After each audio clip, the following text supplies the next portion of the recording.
Bonjour, nous sommes dans une parcelle de maïs entre Angers et Nantes. Cette parcelle a été semée le 15 avril et les floraisons ont été observées entre le 15 et le 20 juillet. Nous sommes un mois après la floraison et il est temps d'aller observer le remplissage du grain pour pouvoir prévoir la date de récolte.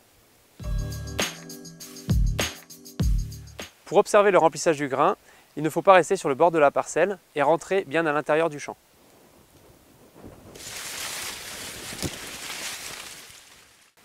Maintenant, il faut choisir 10 pieds consécutifs de maïs et retirer les spattes sur chaque épi.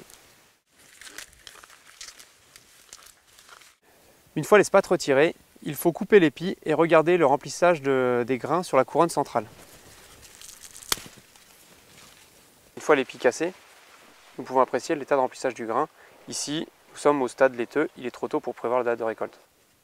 Sur cet épi, nous pouvons observer l'apparition d'une lentille vitreuse au sommet du grain. Ce stade correspond à 25 à 26% de matière sèche. C'est à partir de ce stade-là que l'on peut prévoir la date de récolte.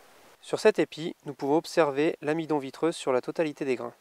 Pour apprécier le remplissage du grain, il faut sectionner l'épi et regarder la répartition de l'amidon dans le grain. On prélève un grain et on le dissèque dans la longueur.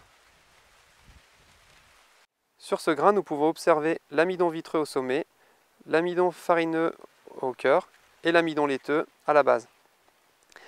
Au stade 32% de matière sèche, ces trois amidons se répartissent en 3 tiers équivalents. C'est à ce moment-là qu'il faut récolter.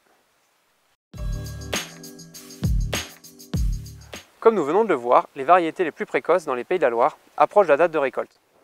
Il vous suffit maintenant d'appliquer cette méthode pour affiner et planifier vos chantiers de récolte. Les préconisations régionales indiquent des débuts de chantier d'ensilage pour la fin août. Maintenant, à vous de jouer et bonne récolte!